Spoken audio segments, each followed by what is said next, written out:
Executivos da Âmbar Energia, que é uma empresa do grupo JF, dos irmãos Joesley e Wesley Batista, foram recebidos mais de 20 vezes pelo ministro de Minas e Energia, Alexandre Silveira.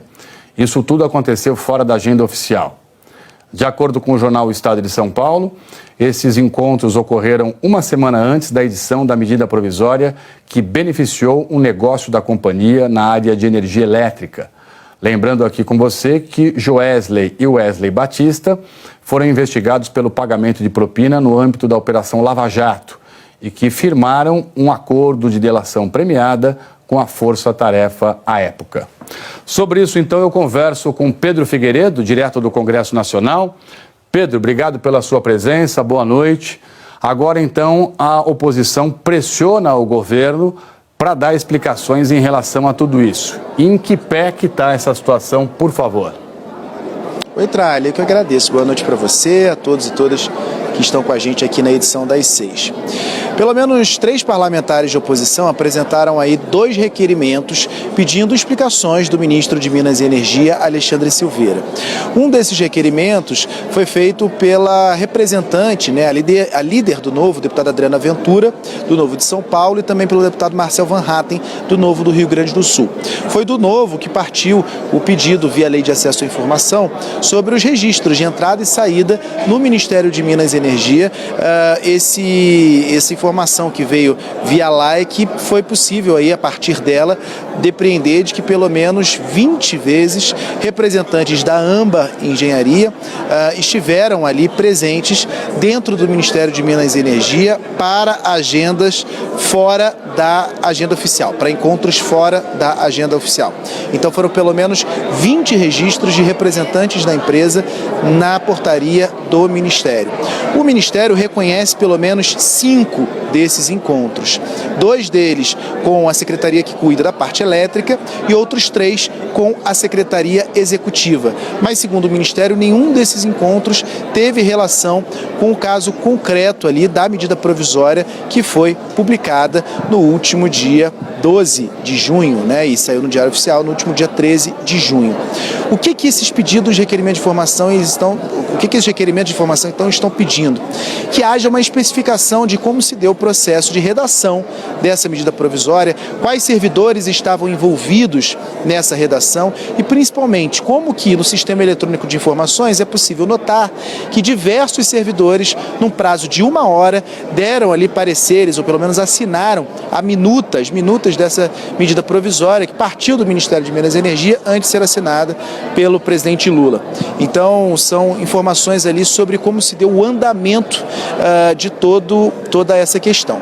Como é que funciona a tramitação desse requerimento de informação? Parlamentares têm o direito de apresentar esses requerimentos, eles passam pela primeira vice-presidência, deputado Marcos Pereira, do Republicano de São Paulo, que ele faz um filtro ali muito em relação a possíveis vícios de origem. Então, não havendo nenhum tipo de vício, esses requerimentos acabam sendo direcionados para os ministérios de acordo com os pedidos dos parlamentares, nesse caso, o Ministério de Minas e Energia.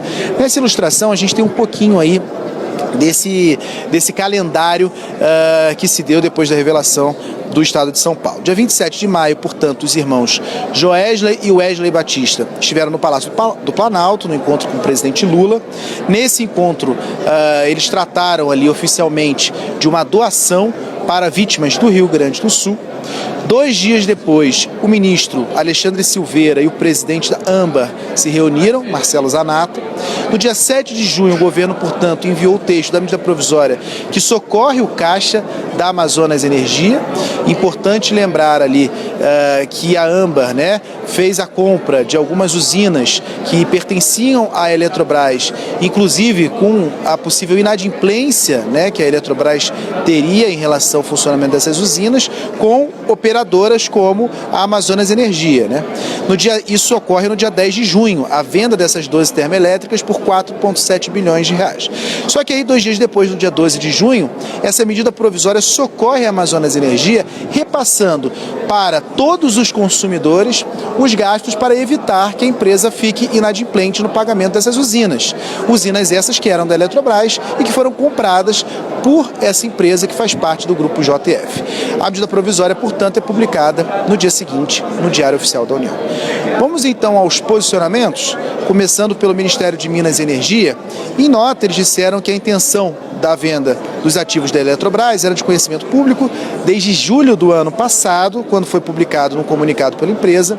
Além disso, diz que não houve nenhum tipo de reunião com nenhuma empresa do setor para tratar dessa medida provisória e afirmou também que a ANEEL, a Agência Nacional de Energia Elétrica, desde fevereiro desse ano, já tinha ali disponibilizado publicamente informações sobre as possibilidades ali da venda, dessas usinas e que, portanto, isso era uma informação pública. Além disso, o Ministério disse que o registro de entrada e saída das dependências do Ministério não significa que as pessoas que entraram e saíram foram recebidas, até porque poderiam não ter um agendamento prévio ou haver um conflito de agendas. Já a Âmbar Energia disse que realizou um negócio privado com uma empresa privada depois de um acirrado processo competitivo. Disse ainda que são descabidas as especulações a respeito de influências na publicação dessa medida provisória e também que essa questão aí do reequilíbrio econômico-financeiro da Amazonas Energia também foi tratada pela ANEEL e que estava disponibilizada publicamente essa informação desde fevereiro deste ano pela Agência Nacional de Energia Elétrica. Então é isso, Trali. Essas são as informações e também os posicionamentos dos envolvidos nesse caso. Obrigado, Pedro, pela sua participação, sempre muito bom tê-lo aqui. A gente volta a se falar. Natuza Neri já está aqui comigo. Natuza, bem-vinda. Boa noite, bom fim de tarde. Ana Flor, direto do Congresso Nacional, participando sempre aqui também. Bem-vinda, Ana, casa cheia. Daqui a pouco você já pega daí, já fala também. Ô, Natuza, essa história está muito mal contada, né? Tá muito mal contada, né? Tá muito mal contada. Quem me explicou, e a gente conseguiu entender essa história, foi a nossa colega do Globo, Malu Gaspar. Basicamente, um negócio furadíssimo. Ninguém queria comprar aquelas usinas porque elas tinham uma dívida enorme, que crescia 150 milhões de reais por mês. Isso explicou a Malu Gaspar à época. Faz algumas semanas essa reportagem dela. De repente, de um dia para o outro, sai uma medida provisória. 2 dias depois da compra, o Pedro explicou. 2 dias depois da compra, sai uma medida provisória em que nós, brasileiros todos, vamos pagar essa conta, essa dívida que essas usinas tinham. Eu não acredito em coincidência e acho, inclusive, que o Ministério Público tem que ser acionado, se ainda não foi, e que a Polícia Federal tem que investigar. Porque há passado, né? Os irmãos Joesley e Wesley Batista têm um passado de traficâncias com governos. A gente viu o que aconteceu no governo Temer e como eles se movimentavam. Então agora aparece uma coisa bem difícil de explicar, porque nem o Ministério consegue dizer se eles foram lá as 20 vezes que está registrado, se eles foram recebidos. Aliás, eles foram, mas se eles foram ou não recebidos. Então, a cada dia que você conta uma novidade desse caso, mais estranho ele parece.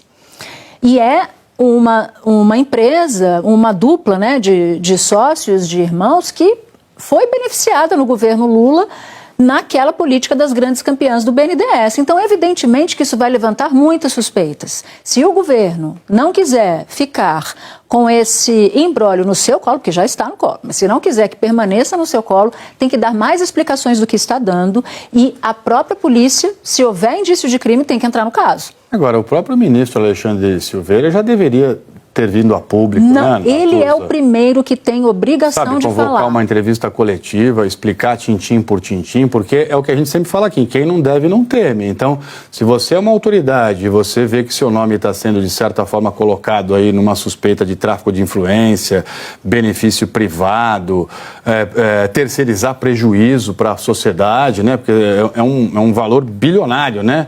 Sim. Que envolve isso que você falou, de você passar essa conta para a sociedade. Quer dizer, o ministro tem a obrigação de vir a público e falar, peraí, é isso.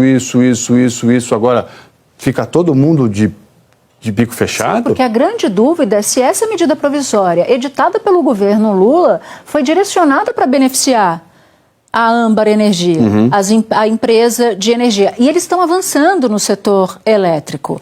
Tudo bem, eles eles tiveram envolvidos em uma treta no passado, pagaram lá a sua conta. Eu não estou colocando suspeição sobre a empresa, mas a história é uma história muito rocambolesca. E o governo não está explicando como deveria explicar. Então, diante disso...